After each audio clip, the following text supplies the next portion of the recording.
Uncle నమస్తే uncle. నమస్తే అమ్మా. ఏం పేరు? నా పేరు డోపర్తి ఆనంద్ కుమారు. ఏం చేస్తుంటారు మీరు? నేను రిటైర్డ్ విఎస్టీ ఎంప్లాయీ అండి. రిటైర్డ్ అయిపోయాను. ఇక్కడ ఉంటారు సార్ మీరు? నేను ఇక్కడ భవన్ నగర్ నాచారంలో ఉంటాను. సార్ మరి ఇప్పుడు తెలంగాణలో పార్లమెంట్ ఎలక్షన్స్ హడావిడి మొదలైంది. సో మీరు కూడా చూస్తూనే ఉన్నారు. సో మరి ఎట్లా ఉంది ప్రధానంగా? ఎందుకంటే ఇక్కడ సెంట్రల్లోనేమో మోడీ బీజేపీ గవర్నమెంట్ ఉంది, స్టేట్లో కాంగ్రెస్ గవర్నమెంట్ ఉంది. సో మరి ఎట్లా ఎవరికి ఛాన్స్ ఉంటుంది ఈసారి మల్కాజ్గిరి పార్లమెంట్ నుండి? చెప్పేది వినేది ఓటర్ నాడి దేశం మొత్తం కూడా కోడై కూస్తున్నది మోడీ కావాలని. మోడీకి సపోర్ట్గా ఒక ఉద్యమ నాయకుడు, కరోనా టైంలో ప్రజల కోసము, వైద్య పరీక్షల కోసము అన్ని భయపడకుండా ప్రజల కోసం తిరిగిన ఒక మంచి వ్యక్తి, ప్రజానాయకుడు. ఇప్పుడు ఆయనకు పోటీయే లేదు మల్కాజ్గిరిలో. చెప్పాలంటే ఈటల రాజేందర్ గారికి పోటీ ఇచ్చే వ్యక్తే లేరు. వాళ్ళు నామకే వాస్తే చెప్పాలంటే అసలు వాళ్ళు లెక్కలో లేని మనుషులు వాళ్ళు. కాంగ్రెస్ పార్టీ కూడా అంటుంది కదా ఈసారి కాంగ్రెస్ అభ్యర్థి ఇక్కడ కంపల్సరీ గెలుస్తారు, ఎందుకంటే గతంలో నేను ఇక్కడ పనిచేసిన, నేను చేసిన అభివృద్ధి ఇక్కడ అభ్యర్థిని గెలిపిస్తుందని చెప్పేసి అటు రేవంత్ రెడ్డి గారు కూడా చెప్తున్నారు. సో మరి ఏమంటారు దీనికి?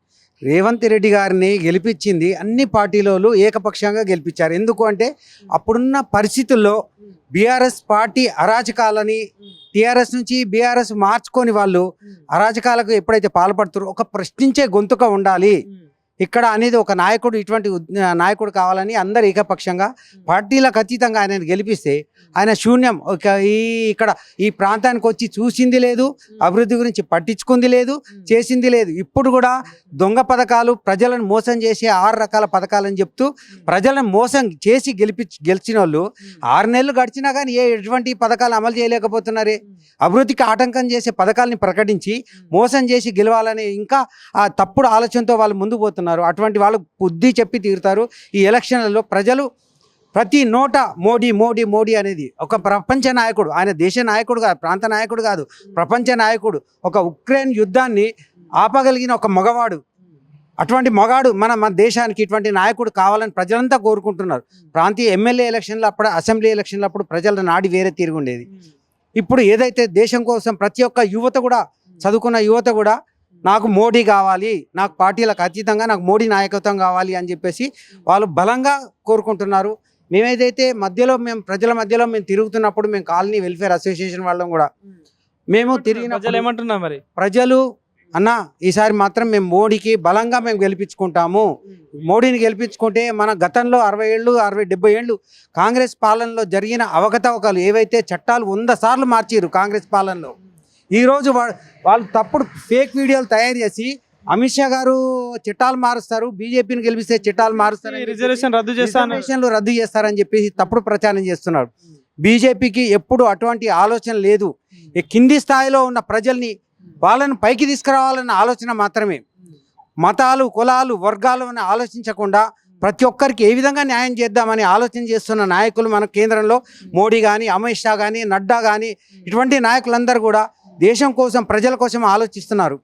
కానీ అదే మోడీ గారు గతంలో బ్లాక్ మనీ అంతా తీసి భారతదేశ ప్రజల అకౌంట్లో ఇస్తా, 15,000 ఇస్తా అని చెప్పడం జరిగింది. కానీ ఇప్పటివరకు ఏమీ లేదు, కొందరు విమర్శలు కూడా వినిపిస్తున్నాయి. సో ఏమంటారు మరి? బ్లాక్ మనీ గురించి అని అంటే దానికి యొక్క చట్టం అది పని చేసుకుంటూ పోతుంది. మోడీ గారు ఆ బ్యాంకులలోకి వెళ్ళి నా డబ్బు నాకు ఇయ్యనంటే ఆధార్ లేనిది ఎవరు చేసిరు, ఏం సంగతి, అవన్నీ సీక్రెట్గా వాళ్ళు డిపాజిట్లు చేసిరు. ఇప్పుడు అదంతా సీక్రెట్గానే ఉంది. ఆ దేశం అనుభవించదు, మన దేశం అనుభవించదు. మల్కాజ్గిరిలో ఎట్లా ఉంది మరి పరిస్థితి? మల్కాజ్గిరిలో ఏకపక్షంగా ఈటల రాజేందర్ గారు గెలుస్తున్నారండి. ప్రజలు ఏకపక్షంగా గెలిపించుకుంటున్నారు. ఆయన అత్యధిక మెజారిటీ తోటి, అందరూ ఊహించిన దానికన్నా బంపర్ మెజారిటీ తోటి, అందరూ 3 లక్షలు 4 లక్షల మెజారిటీ అంటున్నారు. కానీ అంతకన్నా ఎక్కువ మెజారిటీ తోటి ఈటల రాజేందర్ గెలవబోతున్నాడు. ఆయన ప్రజల నాయకుడు, ప్రజలకు మంచి చేస్తారని కూడా అందరికీ ఆశ ఉంది. లోకల్ ఇక్కడ ఈటల రాజేందర్ నాన్ లోకల్, ఇక్కడ సమస్యల మీద అంత అవగాహన లేదు, ఎట్లా గెలిపిస్తారని చెప్పేసి కొందరు అంటున్నారు. మరి తప్పుడు ప్రచారం అండి. ఆయన నాన్ లోకల్ కాదండి. ఆయన ఎప్పటి నుంచో షామీర్పేటలో ఉన్నాడు. ఇక్కడ మేడ్చల్ ఎంపీ నియోజకవర్గంలో ఉన్న వ్యక్తి, గతంలో అల్వాల్లో కూడా ఉన్నాడు. ఆయన అటువంటి వ్యక్తి లోకల్ అవుతాడు కానీ నాన్ లోకల్ కింద ఎట్లా వస్తాడండి? ఒక ఉద్యమ నాయకుడు, మంత్రిగా చేసిన వాడు, ప్రజల మనిషి, అటువంటి వ్యక్తిని పెట్టుకొని నాన్ లోకల్ అని చెప్తున్నారు. ఇది ఎంతవరకు సమంజసం? అది సో మరి ఎట్లా ఉంటుంది? ఎంత మెజారిటీ అంటే ఎన్ని సీట్లు రావచ్చు తెలంగాణలో? 17 తెలంగాణలో డబుల్ డిజిట్ కంపల్సరీ బీజేపీకి ఈసారి. అది నేను 8, 10 అని కాదు, 12 కాదు, ఇంకెక్కువ కూడా వచ్చే అవకాశం ఉంది. ఊహించుకుంటున్నారు కాంగ్రెస్ నాకు 10 సీట్లు వస్తాయని కాంగ్రెస్ చెప్పుకుంటుంది, బీఆర్ఎస్ 10-12 సీట్లు అని వాళ్ళు చెప్పుకుంటారు. ఎందుకంటే వాళ్ళని గెలిపించి లాభం ఏంటి? బీఆర్ఎస్ని గెలిపిస్తే రాష్ట్రంలోనే లక్షల కోట్లు అప్పు చేసిన వ్యక్తి కేంద్రంలో తన గొంతు ఏం వినిపిస్తాడు? గతంలో మరి ఎందుకు కేంద్ర ప్రభుత్వంతో కలిసిపోయి ఎందుకు సాధించుకోలే? ఇవాళ నేను గెలిస్తే ఆయన సాధించేది ఏముంది? వేస్ట్. ఇప్పుడు ఎటు కాంగ్రెస్ కు ఓటేసి వేస్ట్ అంటారు. జీరో, నీళ్ళలో వేసినట్టే లెక్క. కాంగ్రెస్ను ఓటేసినా కానీ ఇక్కడ రాష్ట్రంలోనే ఇప్పుడు వాళ్ళు ఉన్నది 2 రాష్ట్రాల్లో, కేంద్రంలో వచ్చే ప్రభుత్వం బీజేపీయే. మనం ఇంకా బలం ఇస్తే ఆయన మంచి బలమైన చట్టాలు తీసుకొస్తాడు, దేశ రక్షణ కోసం ప్రపంచ దేశంలో మన స్థానాన్ని అగ్రస్థానాన్ని తీసుకుపోతాడని ఆశిస్తున్నాం.